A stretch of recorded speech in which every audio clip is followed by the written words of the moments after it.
Transforme a sua vida em um ano lendo a Bíblia de capa a capa, de Gênesis a Apocalipse. Hoje eu quero fazer mais um convite, é o convite 289 da nossa leitura. São 289 dias que eu venho aqui para compartilhar, e convidar juntos nós lermos as Escrituras. E nós iniciamos, o livro de Jeremias, a gente foi lendo e passamos dos 15 capítulos, é um livro um pouco mais extenso, e a nossa leitura está sendo feita com várias intercalações de livros, A gente não está seguindo uma ordem como você tem na Bíblia, de Gênesis e assim vai. Hoje a gente vai ler o livro de 1 Timóteo. Então eu quero convidar você a abrir. Bom dia, Conceição, tudo bem? Eu quero convidar você então a abrir a sua Bíblia ou acompanhar a sua Bíblia, acompanhar ouvindo. Nós vamos ler o livro de 1 Timóteo. Então a gente leu uma parte de Jeremias, o livro, agora a gente está indo para Timóteo, e aí depois a gente volta para Jeremias, e segue adiante.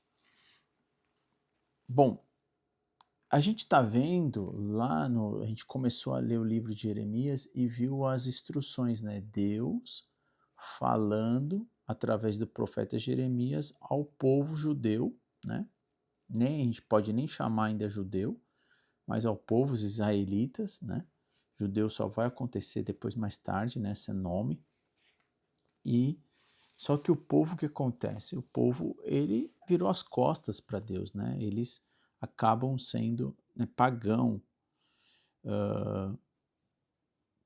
E aí, então, eu quero convidar você a ver agora as instruções de Paulo, Paulo, ele é um judeu ortodoxo, o que significa um homem super dedicado, Estudou nas principais escolas da Bíblia, na época, ou seja, era um grande conhecedor também da Torá, do livro do Velho Testamento, vamos dizer assim, estudou, e ele perseguia a igreja, Nós já vimos e lemos que Paulo perseguia a igreja, e numa dessas perseguições ele tem um encontro com Jesus, e aí então ele passa a realmente a se arrepender, ou seja, mudar, metanoia, mudar a sua vida, e aí ele então passa a seguir a Jesus, isso com certeza prova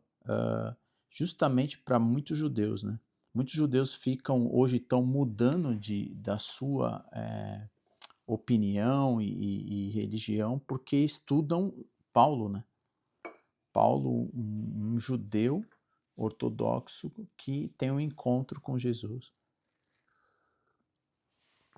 E aí passa a ser um maior escritor de cartas. O número de quantidade de cartas do Novo Testamento você vai ver escrita por Paulo. E Paulo escreve essas duas cartas, 1 Timóteo e 2 Timóteo.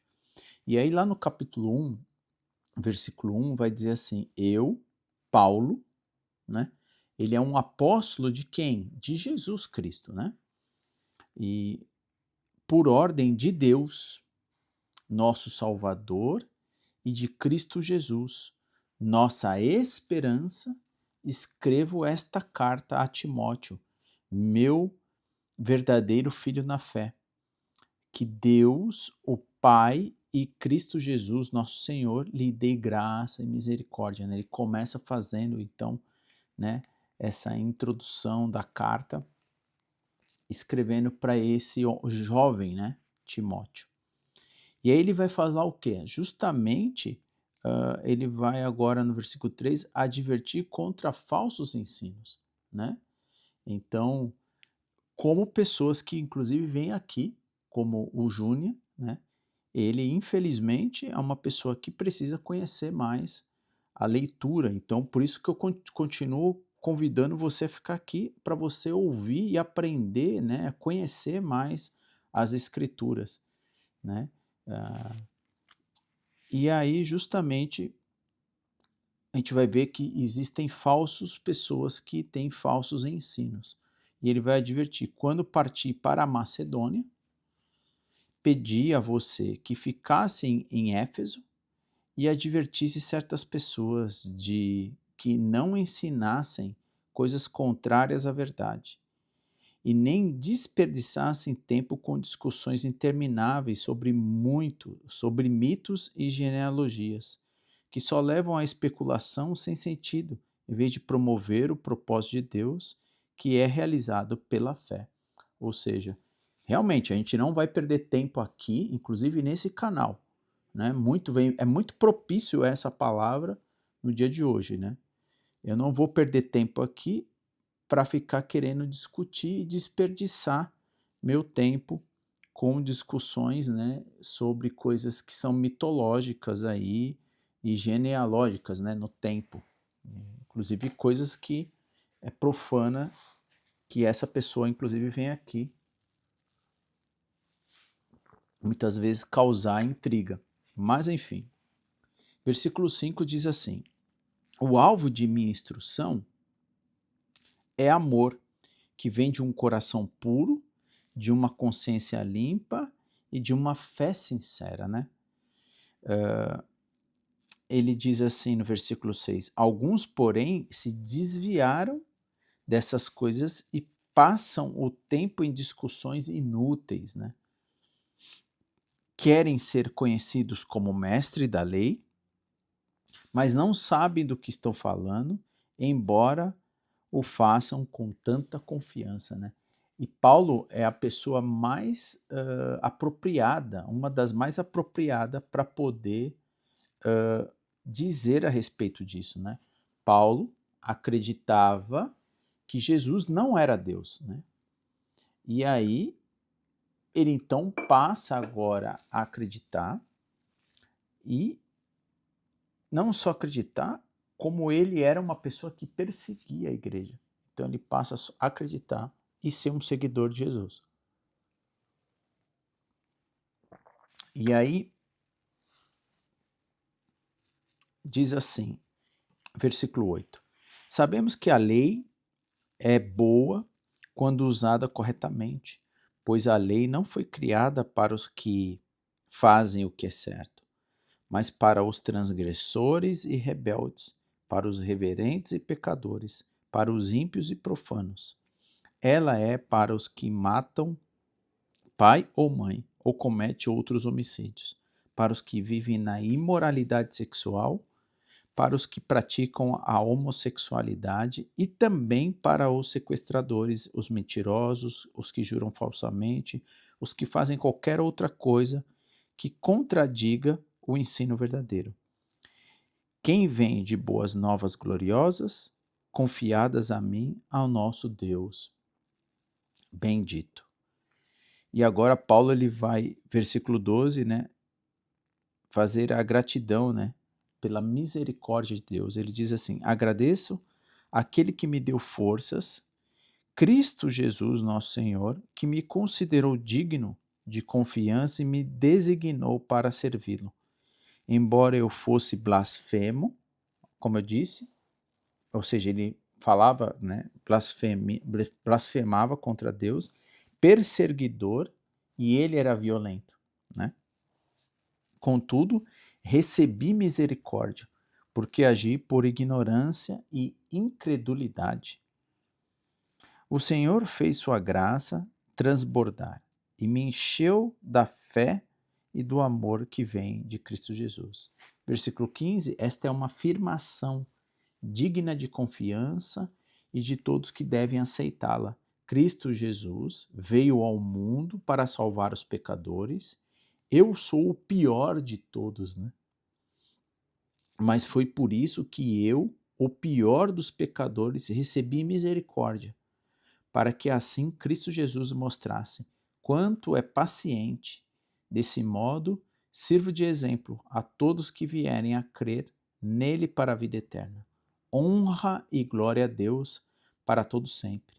Ele é o reino eterno, invisível e imortal. Ele é o único Deus.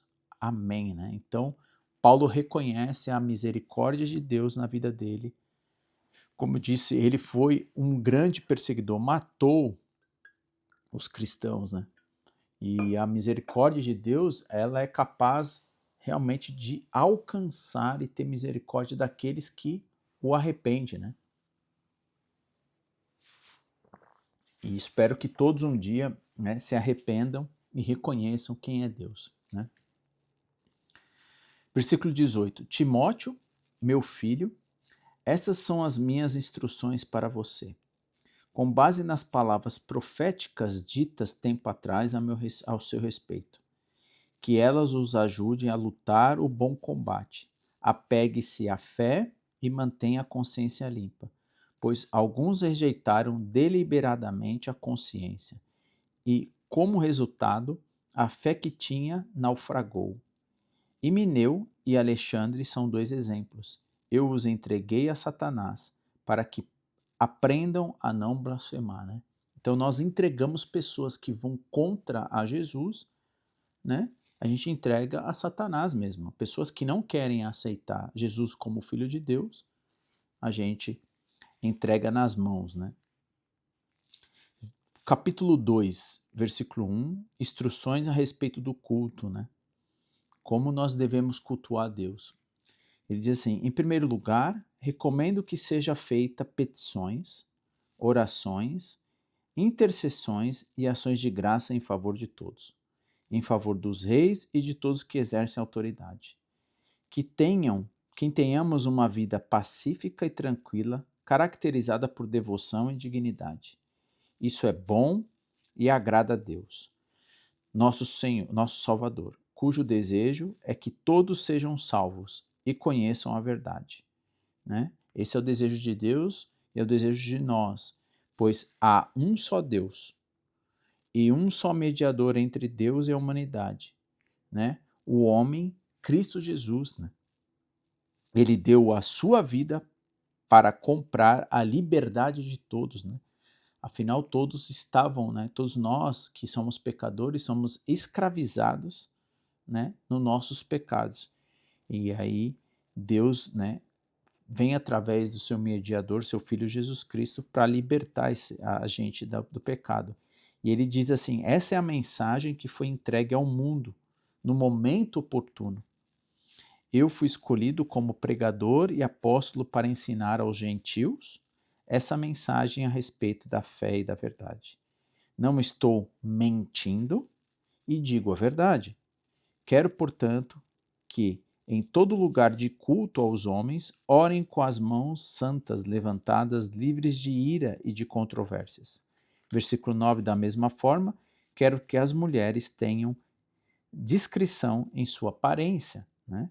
Que usem roupas decentes e apropriadas, sem chamar atenção pela maneira como arrumam o cabelo, ou por usarem ouro, pérolas ou roupas caras, pois as mulheres que afirmam ser devotas a Deus devem se embelezar com as boas obras que praticam. As mulheres devem aprender em silêncio e com toda a submissão. Não permito que as mulheres ensinem aos homens, nem que tenham autoridade sobre eles. Antes devem ouvir em silêncio, porque primeiro Deus fez Adão e depois a Eva. E não foi Adão o enganado. A mulher é que foi enganada, e o resultado foi o pecado.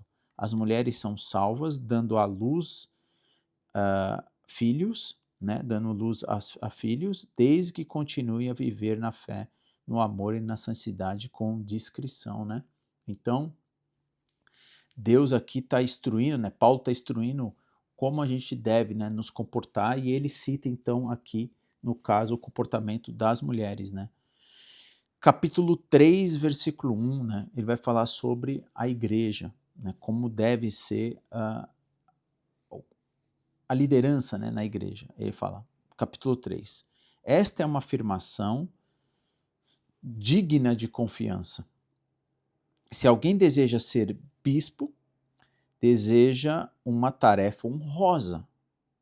Portanto, ele vai dizer aqui, né, o bispo deve ter uma vida irrepreensível, né? Deve ser marido de uma só mulher,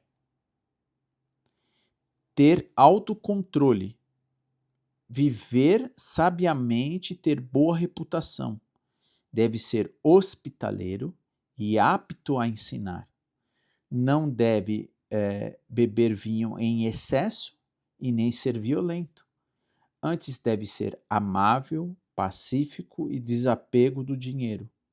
Deve liderar bem a própria família e ter filhos que o respeitem e lhe obedeçam. Pois se um homem não é capaz de liderar a própria família, como poderá, né, cuidar da igreja de Deus?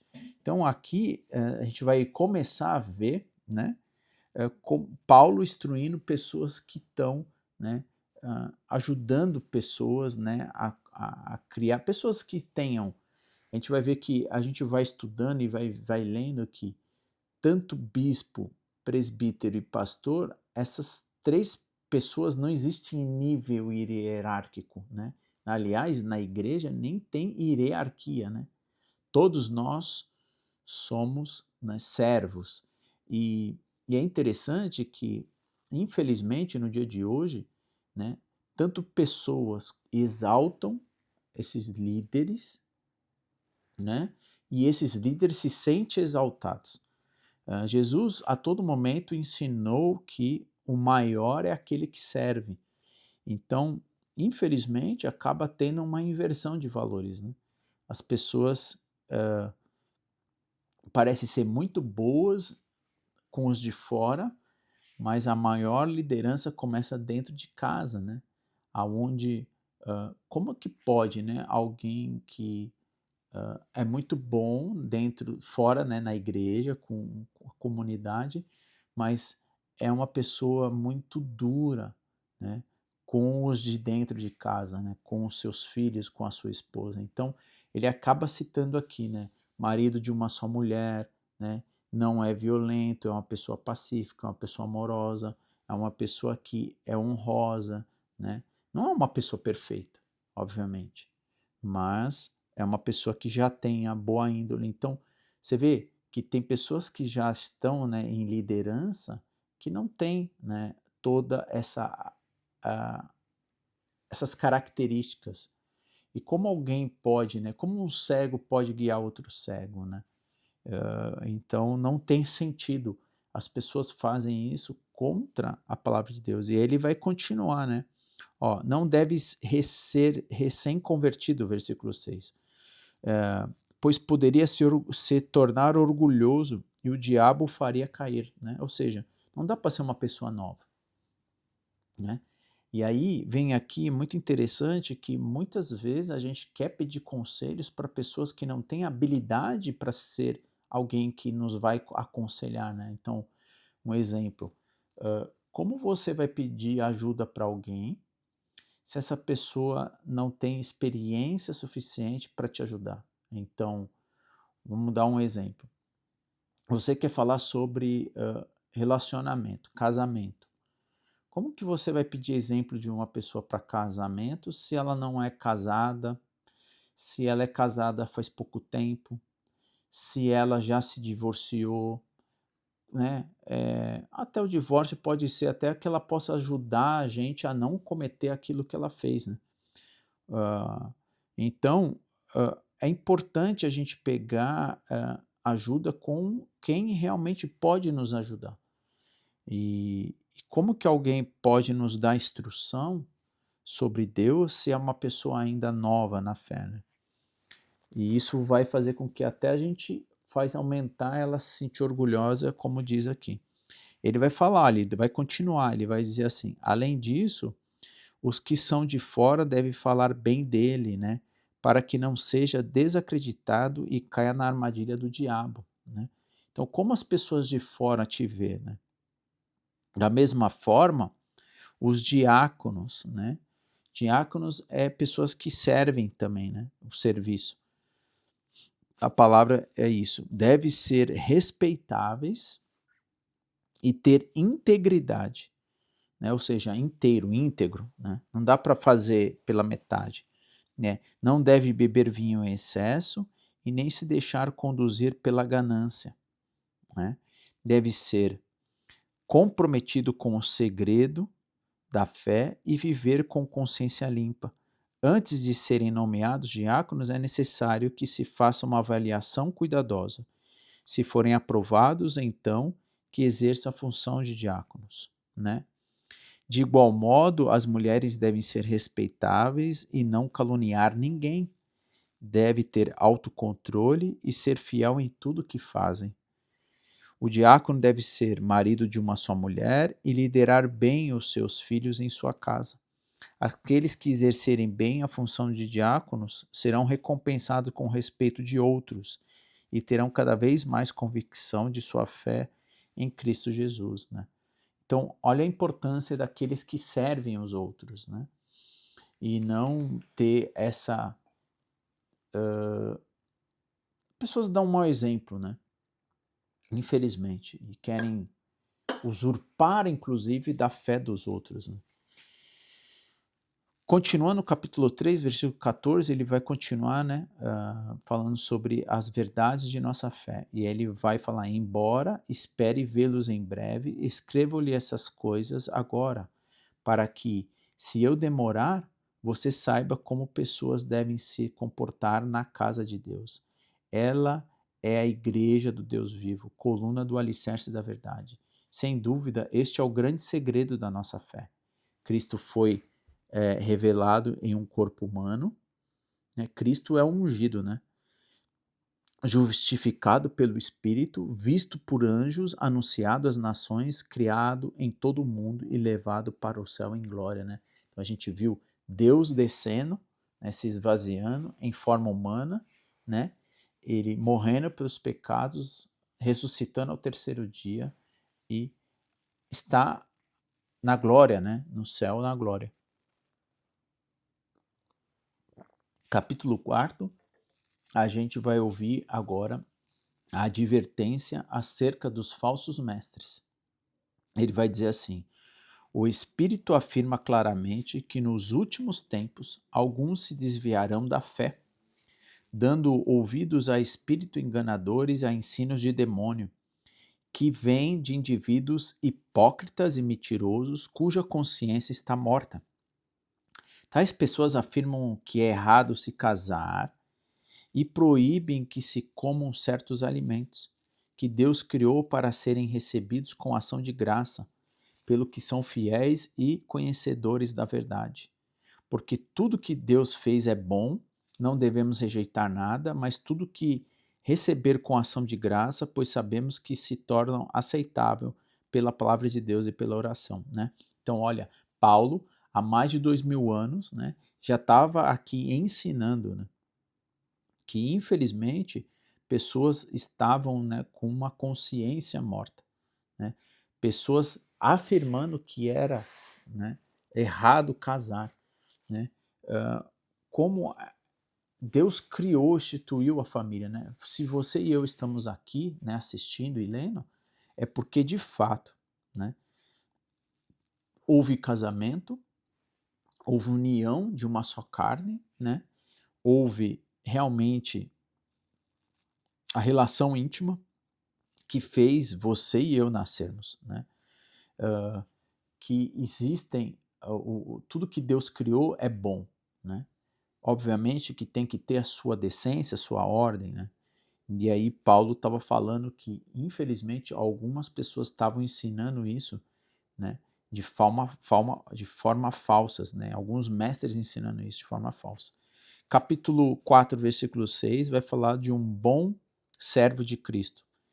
Se você explicar essas coisas aos irmãos, será um bom servo de Cristo Jesus, nutrido pela mensagem da fé e pelo bom ensino que tem seguido. Não perca tempo discutindo mitos profanos e crendices absurdas. Em vez disso, exercite na devoção. O exercício físico tem algum valor, mas exercitar-se na devoção é muito melhor, pois promete benefício não apenas nessa vida, mas também na vida futura. Essa é uma afirmação digna de confiança e todos devem aceitá-lo.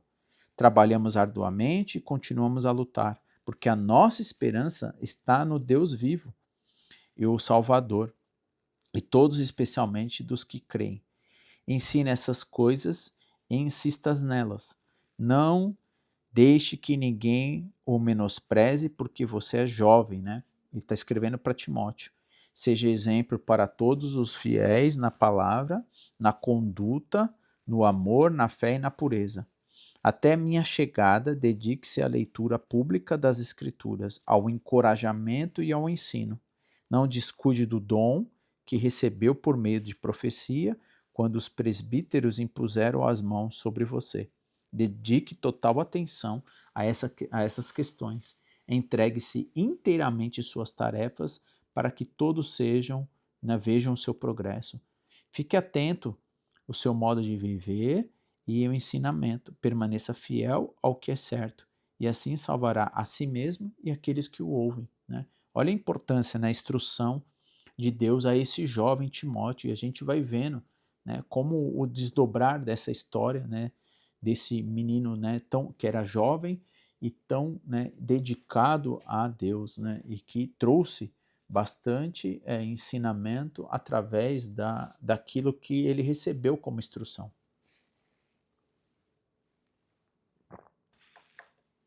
E aí a gente encerra o capítulo 4, a gente vai, né, partindo já para o final da carta. No capítulo 5 ele vai dizer assim, ó, ele vai falar sobre conselhos a respeito das viúvas, líderes e escravos. Ele diz no versículo 1, nunca fale com dureza a um homem mais velho, ou seja, respeitar, né? Mas conselho como faria com seu próprio pai. Quanto aos mais jovens, aconselho-os como irmãos. Trate as mulheres mais velhas como trataria sua mãe, e as mais jovens com toda a pureza, como se fossem suas irmãs. Cuide das viúvas que não têm ninguém para ajudá-las, mas se elas tiverem filhos ou netos, a primeira responsabilidade deles é mostrar a devoção no lar, retribuir aos pais o cuidado recebido. Isso é algo que agrada a Deus, né? Ou seja, o cuidado familiar, né? Filhos, pais, viúvas, enfim. A verdadeira viúva, uma mulher sozinha no mundo, põe a sua esperança em Deus. Dia e noite faz súplicas e orações.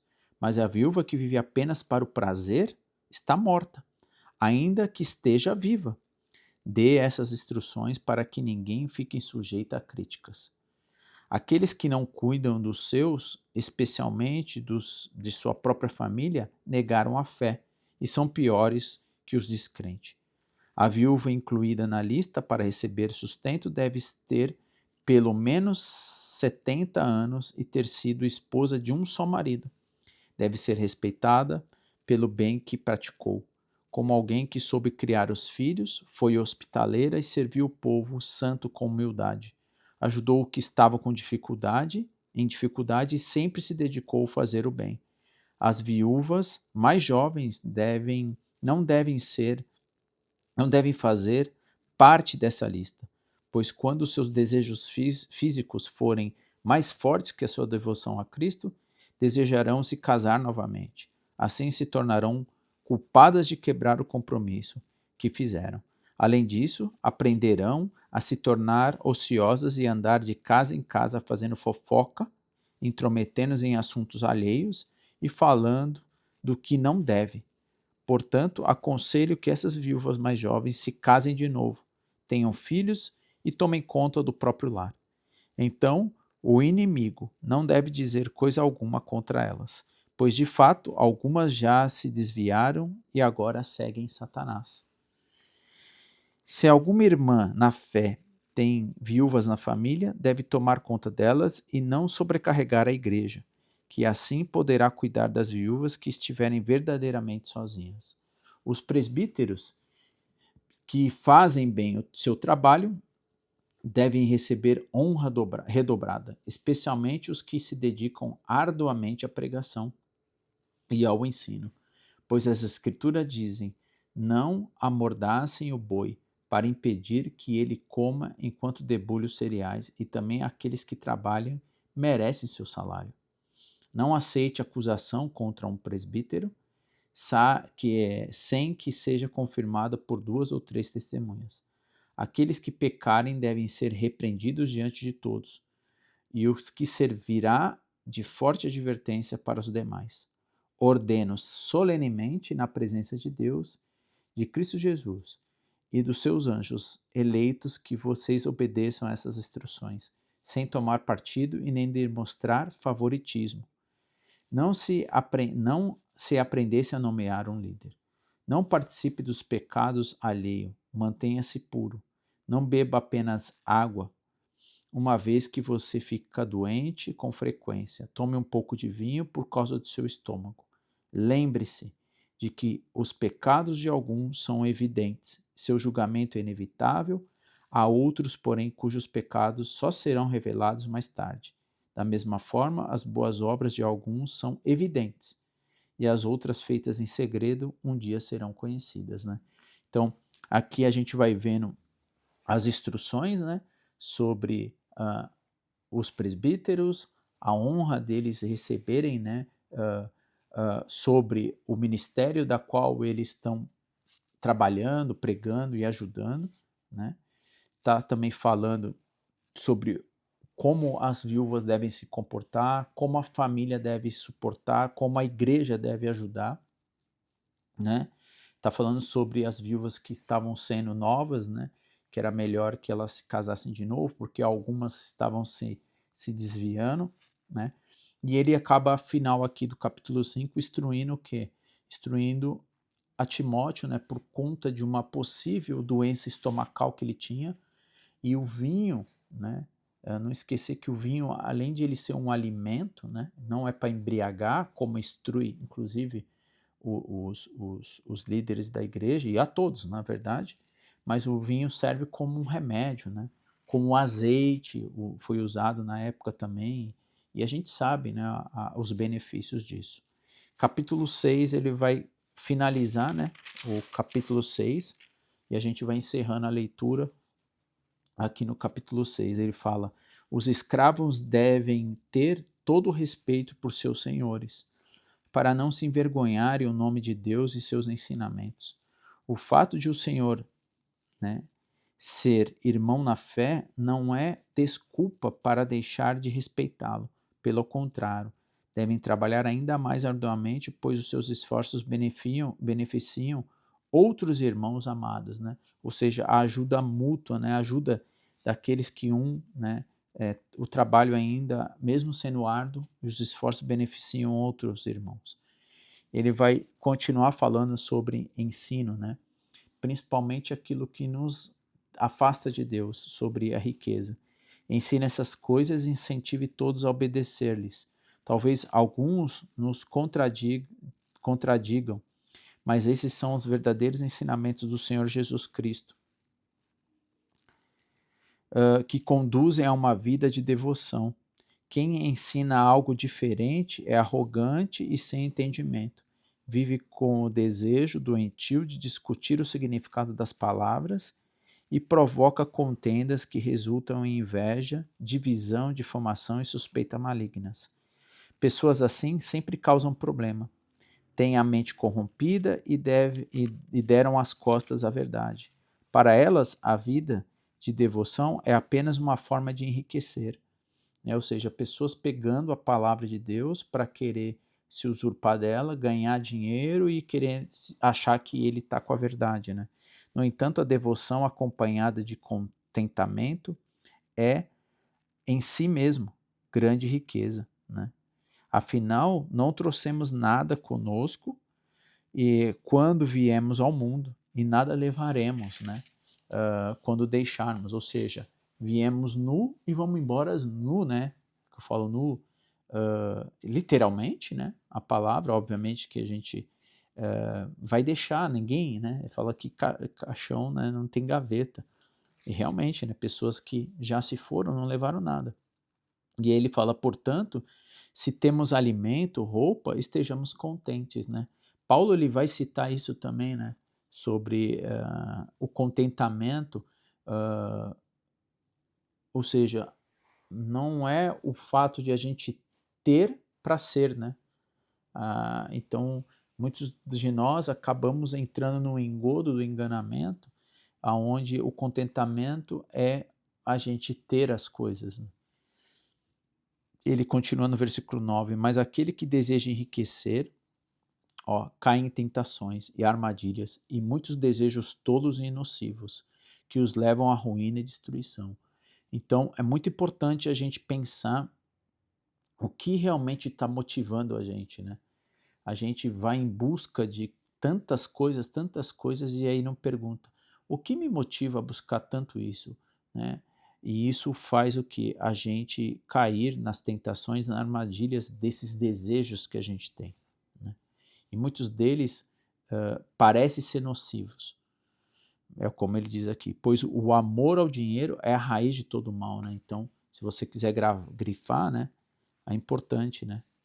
Não está falando sobre eu falo que a faca ela serve tanto para o bem quanto para o mal, né? Você pode matar alguém, como uma corda, você pode se enforcar, uma corda pode salvar, prender, né? Então, o dinheiro ele pode ser uma bênção na vida dos outros, mas quando a gente ama ele, né? O mamon, né? A gente está criando o quê? Um Deus, né?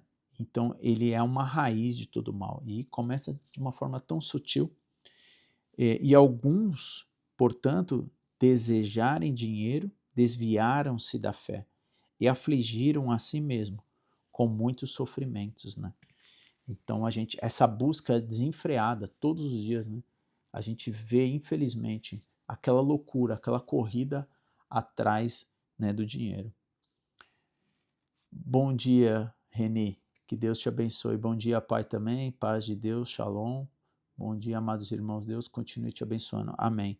E a gente está finalizando aqui com, então, as instruções finais de Paulo. Versículo 11. Você, porém, que é um homem de Deus, fuja de todas essas coisas más. Busquem a justiça, devoção e também a fé, o amor, a perseverança e a mansidão. Lute o bom combate da fé, apegue-se firmemente à vida eterna, para a qual foi chamado e quão tão bem você declarou na presença de muitas testemunhas. Diante de Deus, que todos da vida de Cristo Jesus, que deu um bom testemunho perante a Pôncio Pilatos, né? Encarregando de obedecer a esta ordem sem vacilar. Assim, ninguém poderá acusá-lo de coisa alguma, desde agora até a volta do nosso Senhor Jesus Cristo, pois, no devido tempo, ele será revelado do céu, pelo bendito e único Deus Todo-Poderoso, o Rei dos Reis, o Senhor dos Senhores. Somente a ele pertence a imortalidade, e ele habita em luz tão resplendente que nenhum ser humano pode aproximar-se dele, né? Ninguém jamais viu, nem poder ver. A ele seja a honra, poder para sempre. E aí ele vai falar: ensine aos ricos deste mundo que não se orgulhe e nem confie em seu dinheiro, que é incerto. Sua confiança deve estar em Deus, que prove ricamente tudo o que necessitamos para a nossa satisfação. Diga-lhes que usem o seu dinheiro para fazer o bem. Devem ser ricos em boas obras e generosos com os necessitados, sempre prontos a repartir. Desse modo, acumularão tesouros para si como um alicerce firme para o futuro, a fim de experimentarem a verdadeira vida. Timóteo, guarde aquilo que Deus lhe confiou. Evite discussões profanas e tolas com aqueles que se opõem a você com um suposto conhecimento. Alguns se desviarão da fé por seguirem essas tolices. Que a graça de Deus esteja com vocês, né? Até grifei versículo 17, 18 e 19, né? Até uma forma, né? Jesus ensinou isso lá em Mateus, né? No grande ensinamento. Quer acumular tesouro no céu? Reparte, né? O propósito da nossa vida é sobre o outro, né? É sobre ajudar e abençoar os outros, né?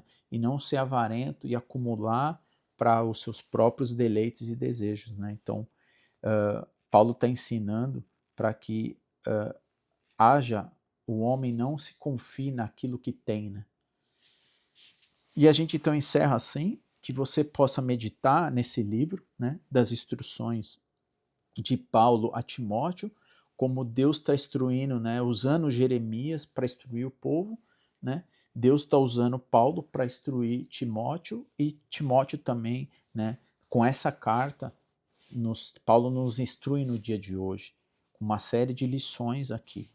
Então eu quero convidar você para a gente encerrar então a nossa leitura do dia de hoje, né, com uma oração, e a gente seguir então, se Deus permitir, a voltar ao livro de Jeremias. Querido Deus, maravilhoso Pai, nós te agradecemos por esse dia, por essa oportunidade que o Senhor nos dá de nós estudarmos e lermos e conhecermos mais a sua vontade através de Paulo com essa carta a Timóteo.